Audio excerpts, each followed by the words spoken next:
Hey guys, it's Bridget with San Diego Seed Company, and today in this video I'm going to be talking about seed starting mastery. Okay, I'm really going to focus on the questions that we get all the time about seed starting and really getting into what you need to know to make sure that you do really good with your seed starting this spring and every single spring. Now, if you are a total beginner at seed starting, this might not be the best video for you. Please check the link in our description to all of our seed starting videos and get the basic information down first, and then check out this video where we really jump into the kind of fine tuning that you can do with seed starting when you really know all of the tips and tricks that the pros use to make seed starting the best, quickest, and the easiest. Okay, so let's get into it. Welcome to our very messy working greenhouse. It's a mess because it's a working greenhouse. And today we're going to talk about some of the most important things that people mess up when they do their seed starting. What we see a lot of times is people get to a certain level of competency in seed starting and then they can't really get much better. They kind of plateau, and there's a couple of specific reasons for that. Number one is the incorrect use of a humidity dome. That's definitely something people do incorrect all the time. Number two is watering techniques. How they water really affects their ability to be really good with germination and get great results in the greenhouse or with their starts. Number three is light requirements, the confusion on whether or not you need grow lights, whether or not your seeds need light to germinate. Number four is whether or not you need to clean your trays. We'll talk about that. And lastly, the advanced version of seed starting is soil blocking, and that's actually what you see here.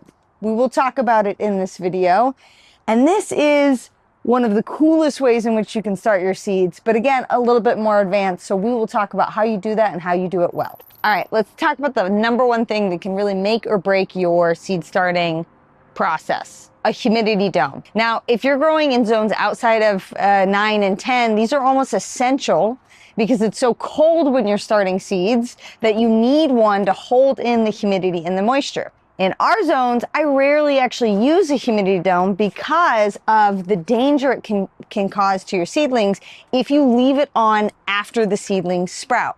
Now, let me explain what I mean by that. A humidity dome is meant to do the exact same thing that this greenhouse does, which is hold in heat and humidity.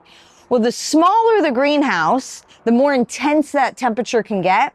And what we see happens a lot with new gardeners is they will start their seeds, they will have their humidity dome on, they'll get some sprouts and they'll be so excited. They'll come home from work and be like, oh my gosh, look at these gorgeous sprouts.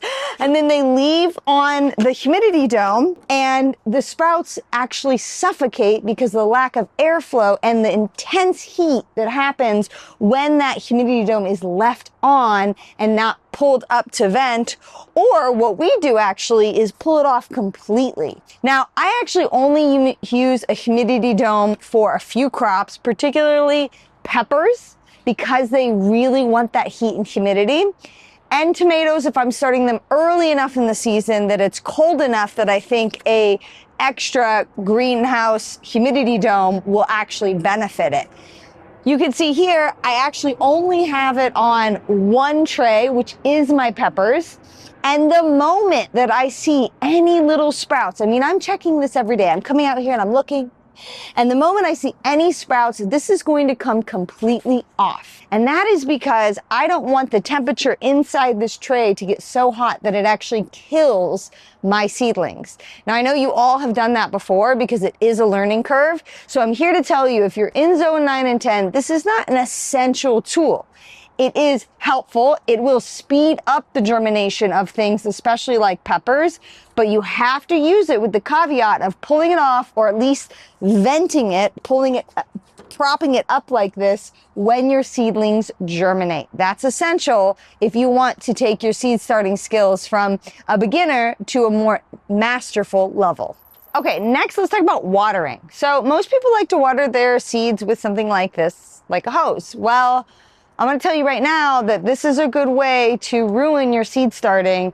If you use a hose that has too high of a spray, you can actually blow your seeds right on out of that soil. If you are going to use a hose, you're going to want to put it on the mist setting, but I actually rarely use a hose. What I actually use instead is a watering can like this, so that I can water the bottom of the tray so that the water is sucked up through the bottom of the cells or the soil blocks and then absorbed by the seed. Let's take a look at what that actually looks like. Okay, so you can see here, I've got a tray of beautiful soil blocks that have already been planted.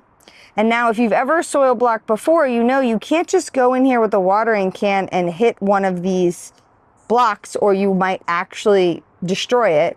Instead, the better way to water is actually to put water inside the tray and let the block suck up the moisture from the bottom of the tray.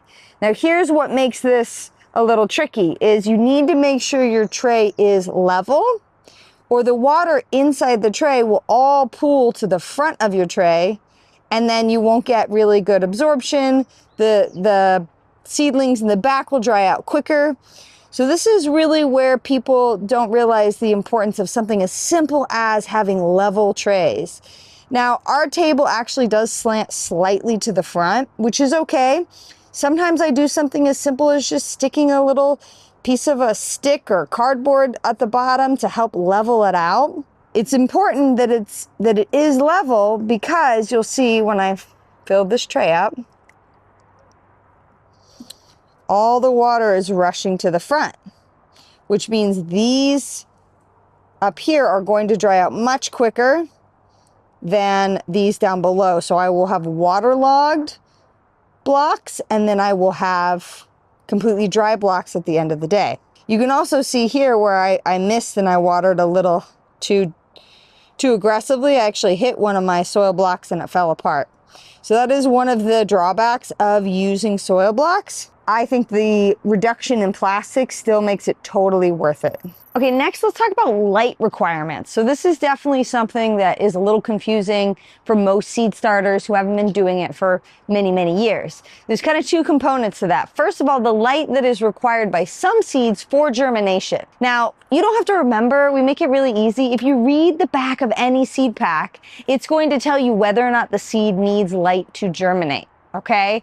And that usually is because the seed is so small that it has actually developed a dependency on UV light to tell it that it is close enough to the surface that it should germinate because it's likely to survive. It's actually fascinating stuff, right?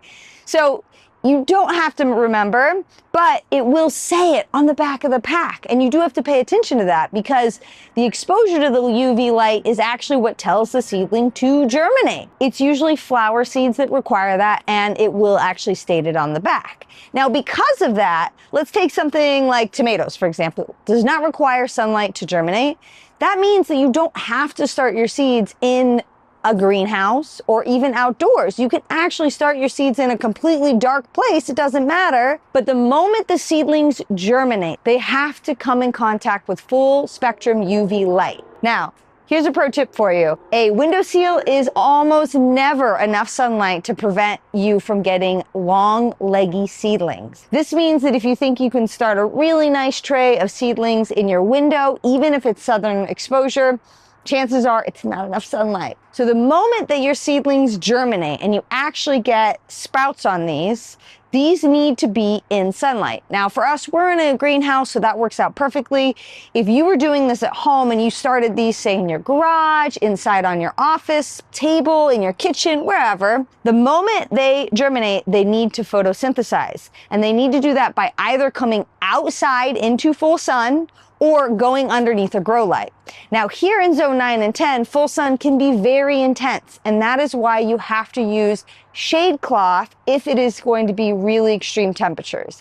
Now what shade cloth does is actually reduce the amount of UV light, so they're still getting long hours of sunlight, it's just the intensity of the sun is not as harsh. Let's take a look at shade cloth and I'll show you what I mean by that. So this is some of our old school white shade cloth. For those of you who have been with us forever, you know, like we used to sell this way back in the day, now it's black. But anyways, it's basically a knitted product. You can see there, it's knitted plastic basically. It's UV resistant recycled plastic that will cut out some of the intensity of the UV rays so that your seedlings are not getting totally burned. Now here in zone 9 and 10, right now it's February, March, April, even going into May, you may not need the shade cloth because our temperatures are pretty mild, the sun is not that intense. If you're starting seedlings after May, June, definitely July or August or September, October, you're gonna need shade cloth to ensure that they're getting enough sunlight to photosynthesize and grow, but not so much that they're burning. That is what shade cloth does, and it is what will take your seed starting skills from not so great to absolutely amazing.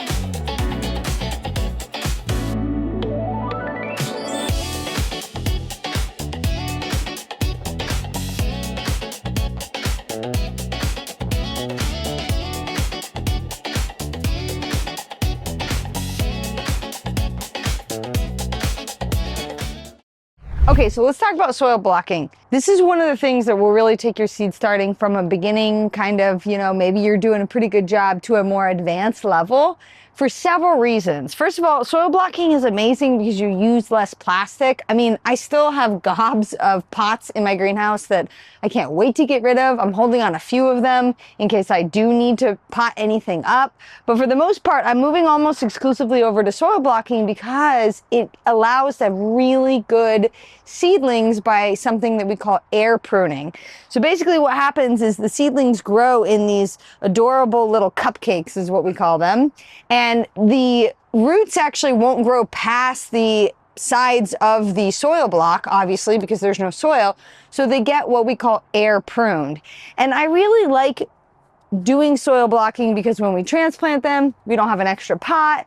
And also, soil blocking is going to tell you when you have overwatered. And here's a really good example.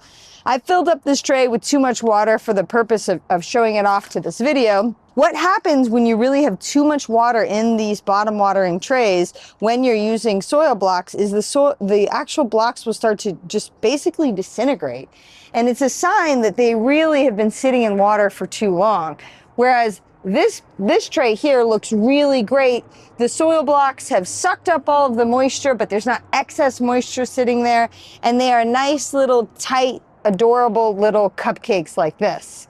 Now, how do you actually soil block? Well, first you have to get a soil blocker like this. You can buy them online. They come in different sizes. I really like this four block size because it's the most universal. And then you have to use seed starting mix that is meant for soil blocking. And it usually has a high percentage of either coconut coir or peat moss because it needs to stick together. So what I've done is I've actually pre-watered the day before some seed starting mix. It's the seedling mix here. And then you actually just go in, and it takes a little getting used to and a little bit of trial and error to know what consistency you want. But basically you're just filling the soil block with soil, making sure it's nice and flat. And then I'll come in here and actually make the block. Takes a little bit of arm strength, a little bit of grip strength.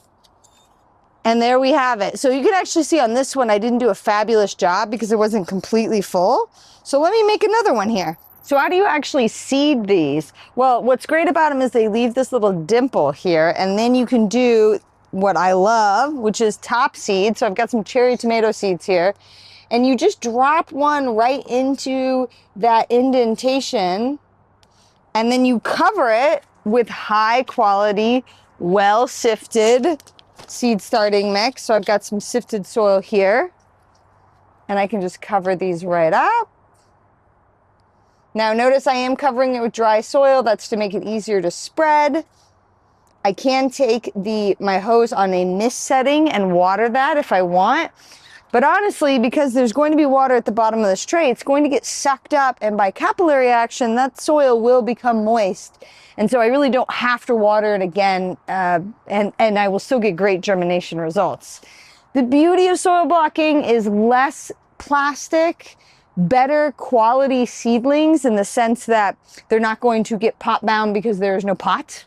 And also the ability to know when you have over or underwatered. Soil blocks make it really easy to tell you what they need.